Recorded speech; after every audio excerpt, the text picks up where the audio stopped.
नमस्कार दोस्तों, मैं भूपेंद्र कुमार सैनी एक बार फिर से आप सभी का आपके अपने चैनल ज्ञान वैविध्य संस्कृत में एक बार फिर से स्वागत करता हूं। जैसा कि दोस्तों हम कह सकते हो जो कक्षा 9th के अंदर जो नवीनतम किताब आई है आपके सामाजिक विज्ञान के अंदर, जिसके अंदर जो भारत का भूगोल दिया है उसका चैप्टर शुरू कर चुके थे। फर्स्ट चैप्टर के अंदर हमने भारत का भूगोल को पढ़ने की शुरुआत की थी।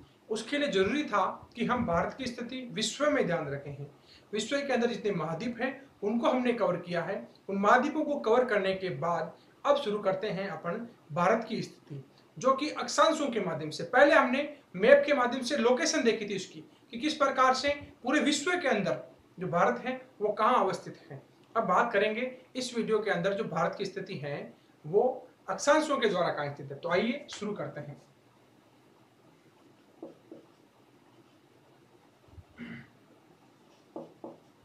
भारत का आकार और स्थिति। ठीक है, भारत के आकार और स्थिति की बात करें, आकार और स्थिति की बात करें तो जो भारत है वो कहाँ लोकेटेड है, किस प्रकार से है। ठीक है, तो बात करें कि जो अपनी भूमध्य रेखा है, कौन सी भूमध्य रेखा, मैं आप एक बार भूमध्य रेखा को यहां पे बना रहा हूं। ठीक है,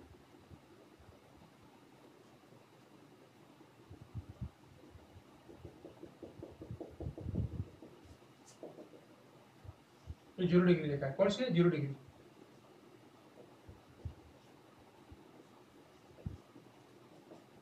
भूमध्य रेखा है।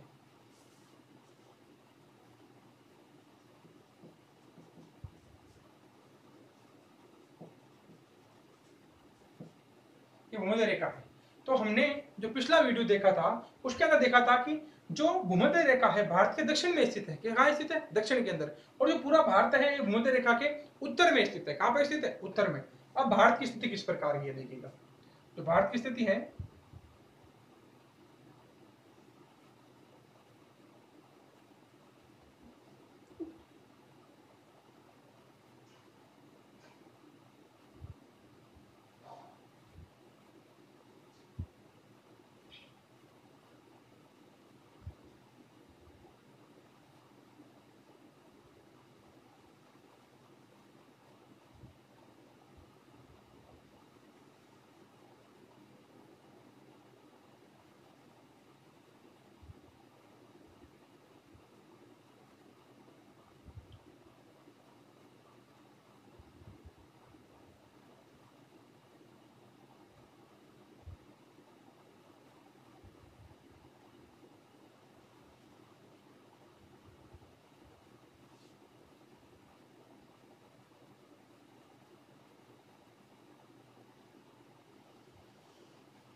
इस प्रकार से कह सकते हो भारत की अपनी स्थिति है। मैंने आपको एक वर्चुअल थोड़ा सा मैप बनाने की कोशिश की है, कह सकते हो पूरा मानचित्र कह सकते हो कि निर्धारित आंकड़ों पे नहीं, लेकिन आप इसको एक बार समझने के लिए हमने इसको बनाया है। पूरा सही से तो नहीं बना लेकिन बनाया है। ठीक है, तो ये अपनी 0 डिग्री रेखा है। कौन सी है, 0 डिग्री रेखा। ध्यान रखना यहाँ पे अपना श्रीलंका है। कौन सा है, श्रीलंका है। ठीक है, श्रीलंका है और यहाँ पे एक द्वीप स्थित है। ठीक है, और बात करें कि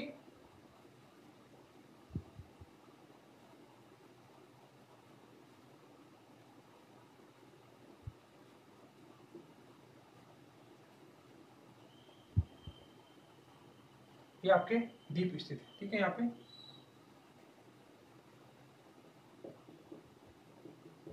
कुछ द्वीप है, यहाँ पर क्या है, कुछ द्वीप है और यहाँ पर भी कुछ द्वीप है। ठीक है, तो ये भारत की स्थिति है। ठीक है, और ये 0 डिग्री रेखा है। कौन सी है, 0 डिग्री। कौन सी रेखा है, 0 डिग्री। अब बात करें कि जो भारत की मुख्य स्थिति है, देखना स्थिति के अंदर बहुत बार कंफ्यूजन होते हैं अपन कि भारत की स्थिति किस प्रकार से अवस्थित है। ये मान लीजिए अपना उत्तर है, मान लीजिए क्या है। ठीक है, और ये अपनी दक्षिण की स्थिति है। कौन सी है, दक्षिण की स्थिति है। ये अपनी पूर्व की स्थिति है और ये अपनी पश्चिम की स्थिति है। आपकी जो पश्चिम की स्थिति है वो है। ठीक है, अब मान लीजिएगा जो भारत है वो अक्षांशों के मध्य, किसके मध्य, अक्षांशों के मध्य, वो किस प्रकार से है ध्यान रखना। अब अक्षांशों की बात करें तो 0 डिग्री से अगर अपन ऊपर उत्तर की तरफ चलते हैं तो मैंने कहा था आपको 0 डिग्री से जब उत्तर जो ही मान लीजिएगा ये 0 डिग्री रेखा, आप जो ही ऊपर की तरफ चलेंगे तो ये मान लीजिएगा इसके अंदर 1 2 3 4 5 2 3 4 5 6 7 8 9 इस प्रकार से अक्षांश आएंगे और आपके कह सकते हो 90 तक चलेंगे। कितने तक चलेंगे? 90 तक। तो उसके मध्य तो भारत की स्थिति होगी बिल्कुल होगी, अक्षांशों के रूप में। किसके रूप में? अक्षांशों के। तो अब 0 डिग्री से भारत ऊपर है, बीच में अपने इतना गैप रखा है, तो हम मान लीजिएगा कि भारत की जो स्थिति है वो कहां से शुरू होती है। अगर बात करें कि इस रेखा की, अब इस रेखा की बात करें तो पहली बात, एक बात यहां से और क्लियर होती है अपने, एक बार और क्लियर क्या होगी कि जो भारत की लोकेशन है, भारत की जो लोकेशन है भूमध्य रेखा के उत्तर में स्थित है। कहां पे स्थित है? उत्तर के अंदर स्थित है। तो उत्तरी गोलार्ध के अंदर हो गया। पर पहली बात तो किसके अंदर हो गए? उत्तरी गोलार्ध के अंदर हो गए। किसके अंदर हो गए? उत्तरी गोलार्ध के अंदर। फिर बात करें तो जो 0 डिग्री रेखा थी कौन सी? तो 0 डिग्री जो यहां से चल रही थी उसके हम पूर्व में स्थित है। कहां पे स्थित है? पूर्व के अंदर। ये लोकेशन आपकी होगी कौन सी? पहली बात।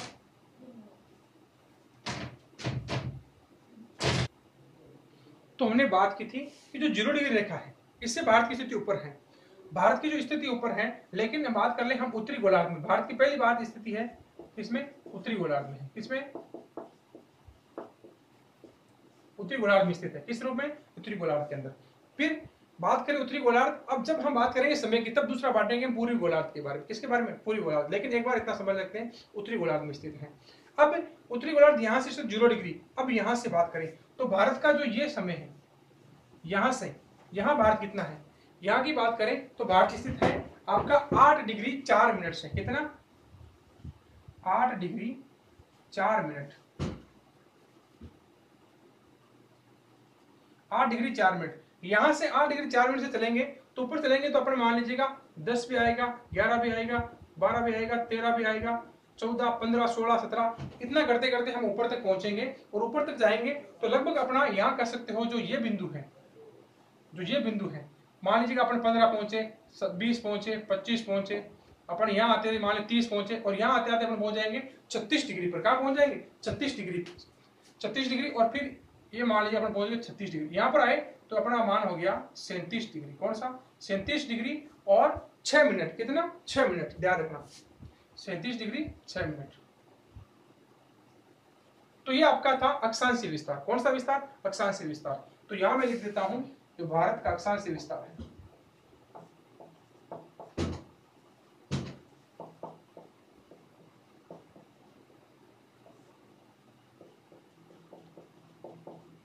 अक्षांशीय विस्तार मैं इसको हटा रहा हूं एक बार पश्चिम को। ठीक है, वो कितना है देखिएगा। अब यही देखने को मिलता है कि अक्षांशीय विस्तार कितना है।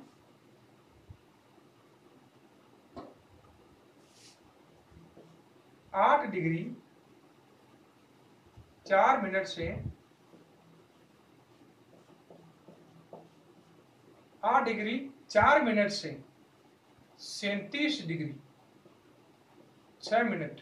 ठीक है, कितना हो गया? 8 डिग्री 4 मिनट से 37 डिग्री उत्तरी अक्षांश।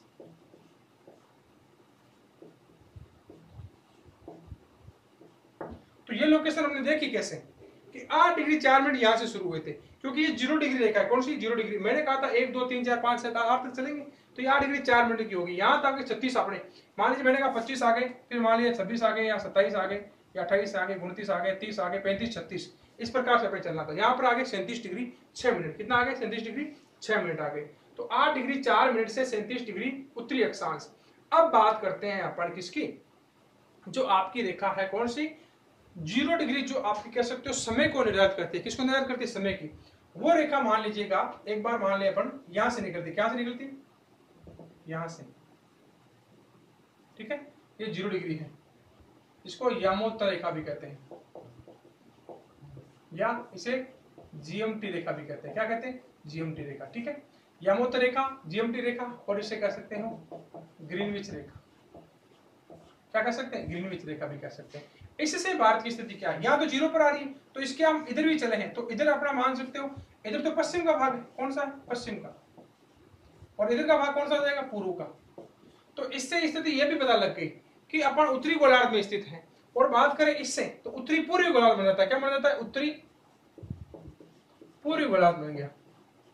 अब ये स्थिति अपनी एग्जिट स्थिति आई भारत की, उत्तरी पूर्वी गोलार्ध,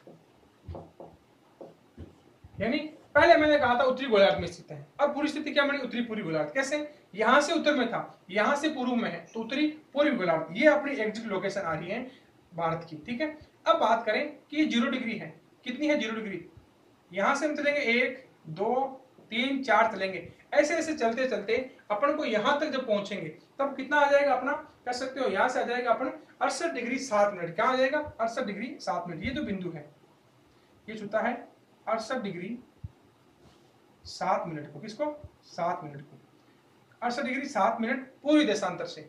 और यहां तक आते आते अपन कहां तक, यहां तक, यहां इसको रब करता हूं एक बार, है ना, ये अपनी स्थिति पूर्व में है,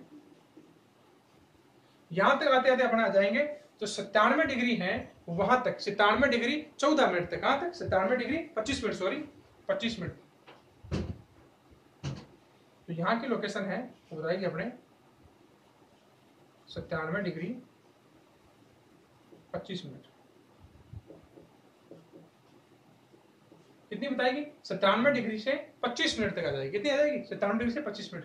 तो कह सकते हो जो भारत की स्थिति थी यहां से यहां तक हमने देख ली, यहां से यहां तक, और 68 डिग्री 7 मिनट से ये कह सकते हो ये यहां तक, ये भारत की स्थिति है इस प्रकार से, है कि नहीं, यानी 68 डिग्री 7 मिनट से चलेंगे अपन 97 डिग्री 25 मिनट तक भारत स्थित है। 1 2 3 4 इस प्रकार से अपन चलेंगे तो 68 से शुरू होगा भारत, कहां से, 68 डिग्री 7 मिनट से भारत की लोकेशन शुरू होगी, कहां से, 68 डिग्री 7 मिनट से भारत की लोकेशन शुरू होगी। ठीक है, तो अब इस प्रकार बात करते हैं। अब देखिएगा ये भारत की मुख्य स्थिति है। ठीक है, बात करें कि ये आपके हैं भारत के अंदर ही आते हैं, इनको कहते हैं अंडमान निकोबार द्वीप समूह।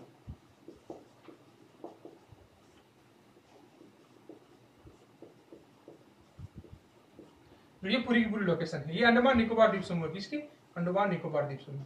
अब ध्यान रखना कि एक मुख्य विशेषता, अंडमान और निकोबार ये काफी द्वीपों का समूह है। अंडमान और निकोबार, ध्यान रखना, अंडमान और निकोबार से जो अक्षांश निकलता है जो इन दोनों को अलग करता है ये है 10 डिग्री अक्षांश। कौन सा, 10 डिग्री अक्षांश। कई बार एग्जामों के अंदर क्वेश्चन पूछा जा चुका है, चाहे कंपटीशन का एग्जाम हो, चाहे किसी भी कह सकते हो जो पाठ्य पुस्तक के अंदर कह सकते हो या किसी बोर्ड का एग्जाम हो, तो 10 डिग्री है वो अंडमान और निकोबार इन दोनों को अलग करता है।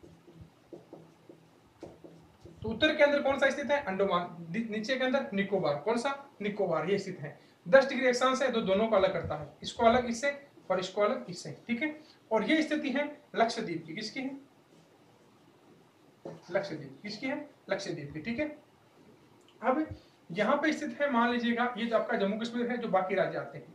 अब बात करते हैं भारत के, कह सकते हो जो पूरे बिंदु हैं, यहां से मान लीजिएगा भारत का जो बिंदु है इसे कहते हैं, ये इस बिंदु को मान लिया हमने, इसे कहते हैं इंदिरा कोल। क्या कहते हैं, इंदिरा कोल।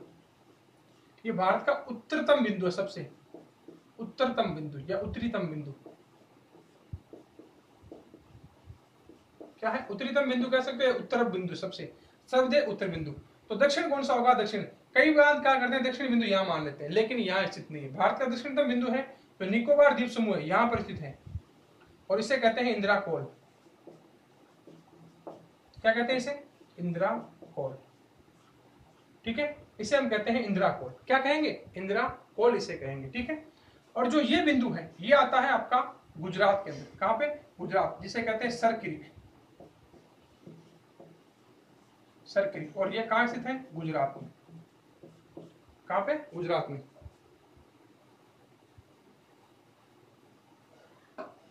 और इसे कहते हैं, यहां पे जो बिंदु है ये वालंगू,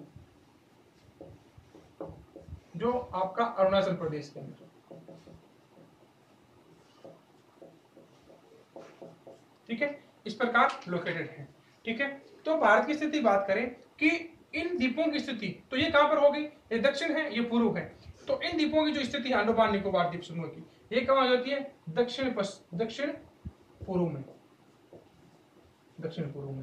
तो आप कह सकते हो कई बार बच्चे गलती करते हैं कि यहां पर लक्षद्वीप लिख सकते हैं और यहां पर अंडमान निकोबार द्वीप समूह लिख देते हैं, लेकिन ध्यान रखना स्थिति आपको मैप में पता होगी कि दक्षिण से पूर्व की ओर है, यानी आपकी जो लोकेशन है वो दक्षिण से यहां तक इसके बीच स्थित है, तो दक्षिण पूर्व के स्थित है। और ये कहां स्थित है, आपका कह सकते हो पूर्व दक्षिण के अंदर, दक्षिण पूर्व के अंदर या पूर्व दक्षिण के अंदर, दक्षिण पूर्व, ठीक है, लक्षद्वीप की ये स्थिति है लक्षद्वीप की, ठीक है।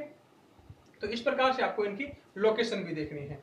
अब बात करते हैं कि जो पूरा का पूरा भारत है, इसकी जो लंबाई है, चौड़ाई है, उस लेंथ की भी बात करेंगे, उस लेंथ की भी बात करेंगे। उससे पहले बात कर लेते हैं जो भारत है, ये भारत है पूरे विश्व का, ये मान लें कि पूरा विश्व है, क्या है, पूरा विश्व है, मान लीजिए इस प्रकार से पूरा विश्व है, ये बार विश्व का मान लेते हैं। इस विश्व का कितना हिस्सा है, इस विश्व का ये कितना हिस्सा है, यानी पूरे विश्व का क्षेत्रफल माने अगर इसका 100% है, कितना है, 100% है, तो इस अकेले भारत का कितना है बताइएगा, 2.4%। कितना है, 2.4%।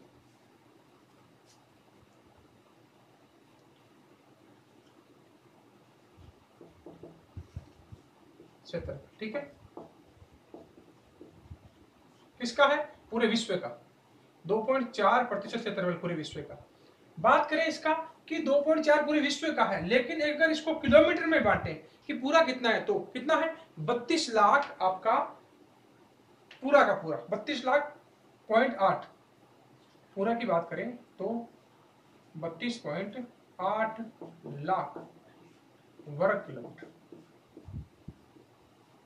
ये इसकी लोकेशन, 32.8 लाख वर्ग किलोमीटर, और पूरे विश्व का 2.4%, कितना, 2.4% क्षेत्रफल आता है। पूरा विश्व 100% है, तो भारत की स्थिति 2.4 है। अब बात करें कि भारत विश्व के अंदर जनसंख्या के मामले में दूसरा सबसे बड़ा देश है, कौन सा, दूसरा। लेकिन इस्लाकृति के अनुसार देखिएगा, भारत इस्लाकृति के आधार या क्षेत्रफल के आधार पर, किसके आधार पर, क्या कह सकते हो, क्षेत्रफल के आधार पर, क्षेत्रफल के आधार पे विश्व का 7वां, यानी बहुत बड़े बड़े जो देश हैं उनका 7वां देश है, कौन सा, 7वां प्रदेश है, ठीक है, 7वां प्रदेश है। बात करें 7वां प्रदेश, लेकिन कह सकते हो कि जनसंख्या के अनुसार तो विश्व का दूसरा स्थान है, कौन सा स्थान है, दूसरा। क्षेत्रफल के अनुसार 7वां देश है और जनसंख्या के अनुसार इसका स्थान कौन सा है, दूसरा स्थान, कौन सा स्थान है, दूसरा स्थान, ठीक है। और बात करें कि इसकी जो सीमाएं हैं, अब बात करते हैं इसकी सीमाओं की, जिसकी सीमाओं की, ठीक है, तो सीमाओं की इसकी बात करते हैं, बात करें इनकी सीमाओं की। तो एक बार इस बोर्ड को साफ कर लेते हैं, फिर बात करते हैं सीमाओं की।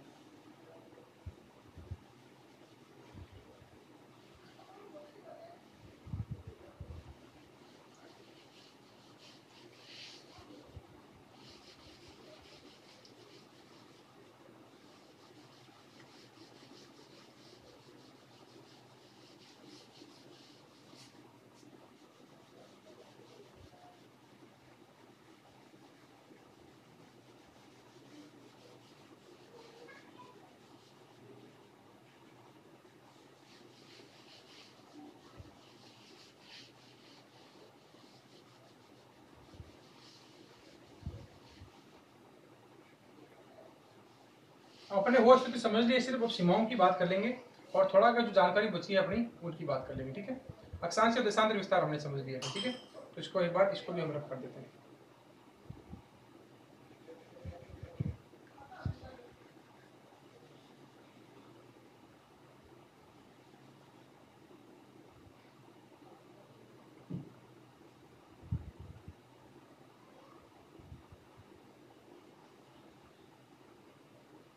देखिएगा, तो सीमाएं हैं,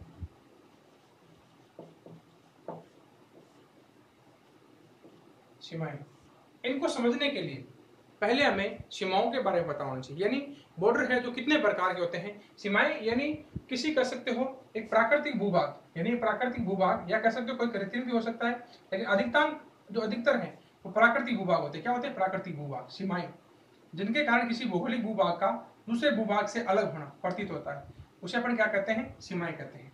सीमाएं कितने प्रकार की होती है, पहली बात एक होती है स्थल सीमा, कौन सी?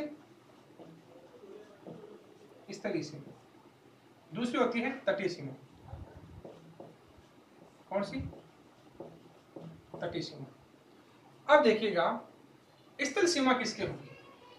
स्थल सीमा उसके होगी जिसके कि चारों ओर या कह सकते हो किसी भी छोर पे पानी की सीमा बिल्कुल ना छुए, उसे हम कहते हैं स्थल सीमा।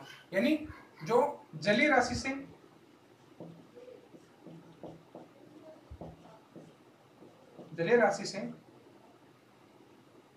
दूर हो, जलीय राशि से जलीय राशि को नहीं छूती हो, जलीय राशि को नहीं छूती, ऐसा कर सकते हैं, नहीं छूती है, ठीक है। तटीय सीमा किसे कहेंगे? यानी जो जलीय राशि को छूती हो, जो जलीय राशि,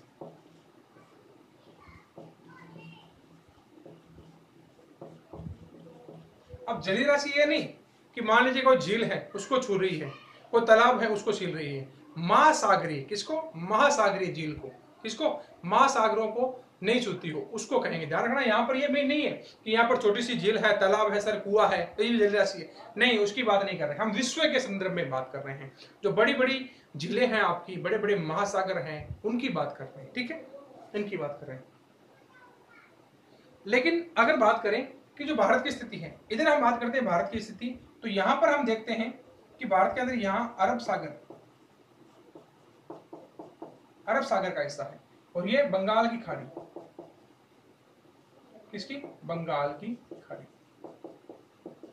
ये लोकेटेड है अरब सागर। यानी जो भारत के पूर्व में कह सकते हो, जो एशिया को डिवाइडेशन किया गया, किसको? एशिया को कह सकते हो, जो यूरोप महाद्वीप से अलग होता है, लेकिन एशिया को हम 3 भागों में बांट सकते हैं। एक आपका दक्षिण पूर्वी एशिया, एक आपका पूर्वी एशिया, एक आपका उत्तर पूर्वी एशिया। कौन सा? उत्तर पूर्वी एशिया। बात करें पूर्वी एशिया के अंदर, जो आप कह सकते हो जो अरब कंट्रीज है, कौन सी? अरब कंट्रीज। उन्हीं अरब कंट्रीज के कारण नाम पड़ा है कौन सा? अरब सागर। जो अरब कंट्री आपकी जो कह सकते हो भारत से जो अलग होते हैं, यहाँ पर जिसे गल्फ कंट्री भी कहते हैं, क्या कहते हैं? गल्फ कंट्रीज भी जिसे कहते हैं, वो भारत के पूर्व में लोकेटेड है। कहां पे स्थित है? भारत के पूर्व में। अरब सागर यानी जिस प्रकार से हिंद महासागर इसका नाम था, भारत की तटीय सीमाओं के कारण, यानी ऐसी स्थिति किसी और देश की नहीं मिलती एशिया के अंदर, उसी कारण इसका नाम दिया गया था हिंद महासागर। किसका? जो नीचे वाला भाग था, हिंद महासागर। जो हिंद महासागर क्या करता है? यूरोप तक जाता है। कहां जाता है? यूरोप तक। और यूरोप और कह सकते हो जो एशिया, उन दोनों की सीमाओं को अलग करता है कौन? हिंद महासागर। और साथ साथ में सम्मिलित रूप से चलता रहता है हिंद महासागर, ठीक है। इसके नाम पर इसका नामकरण हुआ था। उसी प्रकार कह सकते हो यहाँ पर अरब सागर है, पूरा का पूरा जलीय राशि है, ये जलीय राशि है, यहाँ पर भी जलीय राशि। क्या है? जलीय राशि है। तो और यहाँ पर कह सकते हो स्थल रूढ़ है, ये क्या है? स्थलीय सीमा है, जिसके अंदर मान लो यहाँ पर लोकेशन है पाकिस्तान की, फिर अफगानिस्तान की, फिर ईरान की, इराक की, इस प्रकार आ जाती है। फिर यहाँ पर आपकी स्थिति नेपाल की, यहाँ पर नेपाल की, फिर यहाँ पर भूटान की, फिर ऊपर चीन की। यहाँ पर आपके मान लो जब कोई पड़ोसी देश है, यहाँ पर नेपाल आ जाते हैं। क्या आ जाते हैं? नेपाल। यहाँ पर आपका भूटान, यहाँ पर चीन, यहाँ पर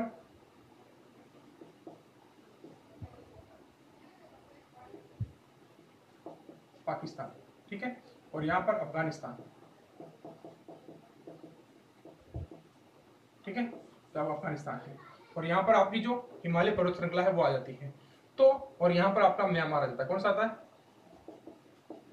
म्यांमार की साइड में आ जाता है। तो यहां से कह सकते हो ये स्थित रूढ़ है। तो यहां तक इसकी स्थलीय सीमा है। यहां से लेकर ये जो सीमाएं हैं, तो ये सीमा है वो आपकी स्थल को टच करती है, यहां तक की, यहां तक, ठीक है। यहां पे फिर कह सकते हो जो पश्चिम बंगाल वगैरह है वो उनके अलग होती है। तो इस स्थल सीमा की, जो भारत के अंदर स्थल सीमा है,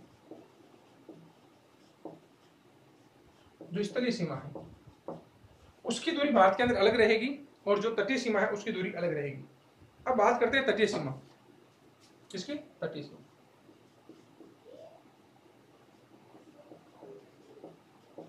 एक होगी स्थलीय सीमा, एक होगी तटीय सीमा। बात करें भारत की जो स्थलीय सीमा है वो कितनी है? जो भारत की स्थलीय सीमा है वो 15,200 किलोमीटर। कितनी? 15,200। यानी ये जो लेंथ है पूरी की पूरी वो है 15,200 किलोमीटर, ठीक है। लगभग मानी है हमने 15,200 किलोमीटर, जिसके अंदर कह सकते हो पूरी की पूरी हमने स्थल को लिया है। किसको लिया है? स्थल को, ठीक है। इस प्रकार से आपको देखना है। फिर बात करें इसकी जो आपकी तटीय सीमा है, कौन सी तटीय सीमा, वो है 7516.6 किलोमीटर। ठीक है, इसके अंदर ध्यान रखना, इसके अंदर जो ये तटीय भाग है यहां से लेकर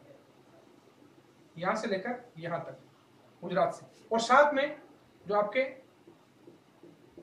द्वीप समूह इनकी भी सीमा मिलाई है, और जो द्वीप समूह इनकी भी सीमा, इन तीनों का योग है। फर्स्ट नंबर इसका रख देते हैं, 2 नंबर इसका और 3 नंबर इसका। कंफ्यूजन करने के लिए ध्यान रखना, किसी प्रकार का क्वेश्चन आपसे हो सकता है, लेकिन तीनों को मिलाकर तटीय सीमा मिलती है 7516.6 किलोमीटर, और ये बनती है अपनी स्थलीय सीमा 15,200 किलोमीटर। कितनी? 15,200 किलोमीटर। ठीक है, स्थल सीमा है आपकी 15,200 किलोमीटर, इस प्रकार से स्थल सीमा है इसकी। ठीक है, इस प्रकार तटीय सीमा, ये होगी बात अपनी स्थलीय सीमा और तटीय सीमा की। ठीक है, अब बात करते हैं अपन इसके अगले बिंदु की। अब बात करें कि जो भारत की स्थिति है वो किस प्रकार से लोकेटेड है।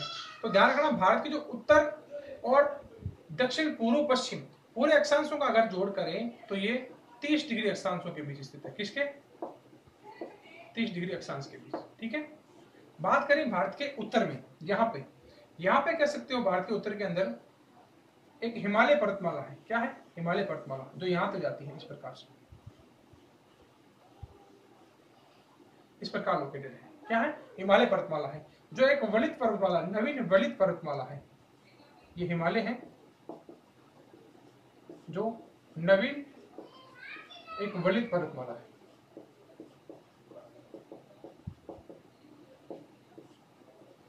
अब नवीन वलित पर्वतमाला, ये नाम इसका क्यों पड़ा? पहली बात, नवीन है यानी नया है। कैसा है? नया। कैसे?